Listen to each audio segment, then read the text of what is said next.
Was it a random killer, a personal vendetta, or something more sinister?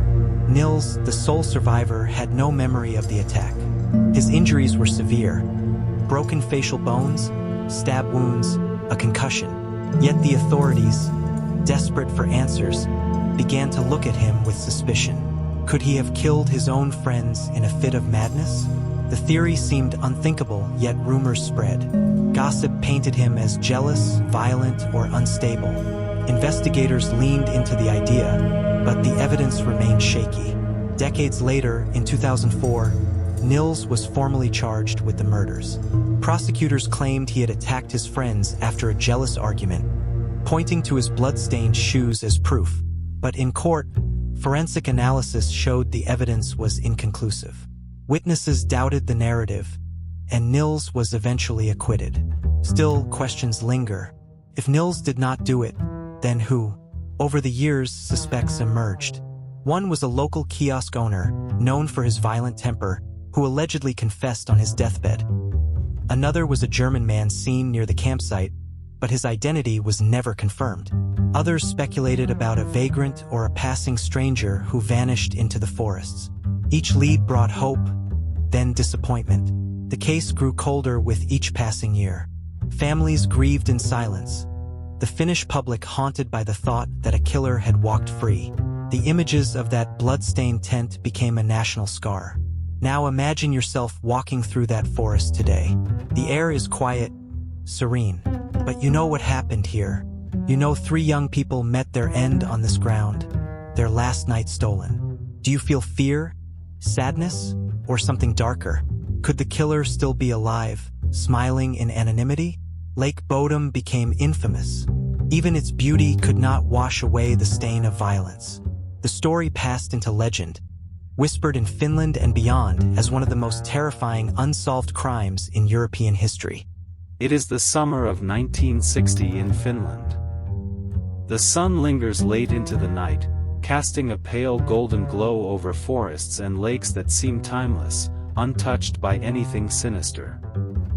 On the banks of Lake Bodom, near the city of Espoo, 4 teenagers set up camp for what was supposed to be a weekend of laughter, romance, and freedom. Seppo Boisman, his girlfriend Taliki Maki, and their friends Anya and Nils Gustafsson pitched a small tent close to the shore. It was June 4th, and the quiet waters reflected their excitement. Picture yourself there, the gentle sound of rippling water, the calls of birds, the air heavy with the smell of pine. For young lives on the cusp of adulthood, carefree and full of plans.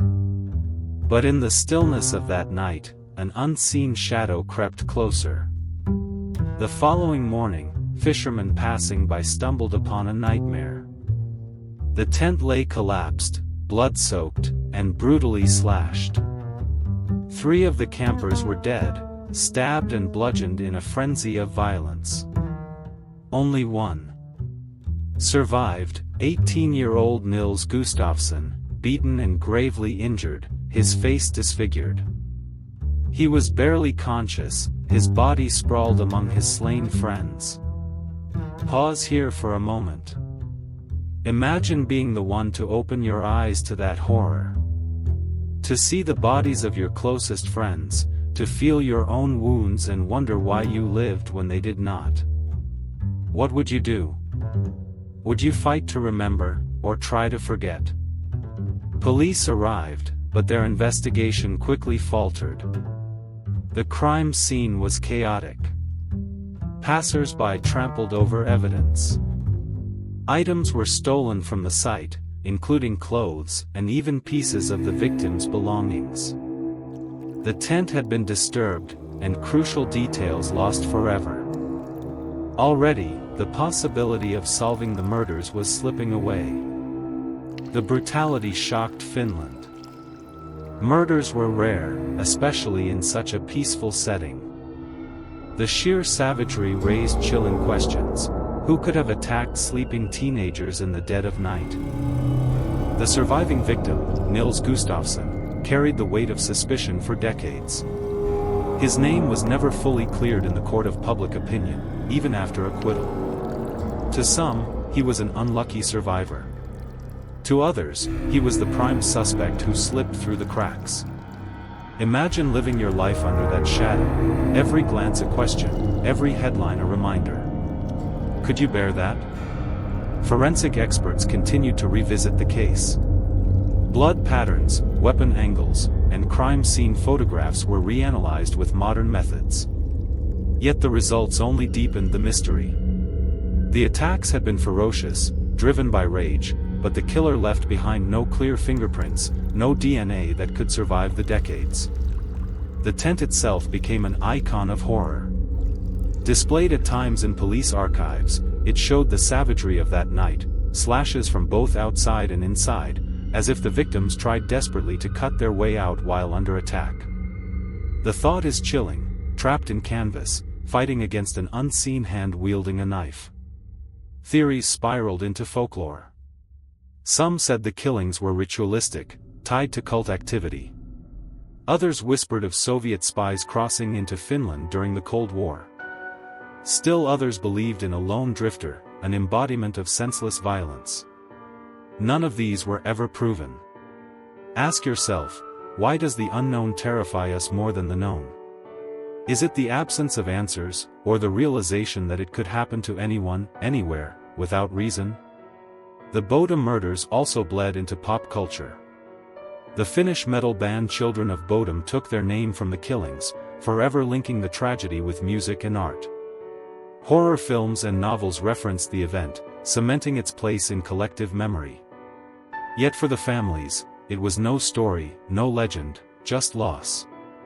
Seppo, Taliki, and Anya's lives were frozen in time, their futures erased. Parents buried children without knowing why. Survivors of that generation still speak of the case with unease, as if the forests themselves remember. By the 2010s, the case remained officially unsolved. Nils Gustafsson, elderly by then, maintained his innocence until his death. Theories persist online, debated endlessly by amateur sleuths. Some argue the killer must have been known to the victims. Others insist it was a stranger.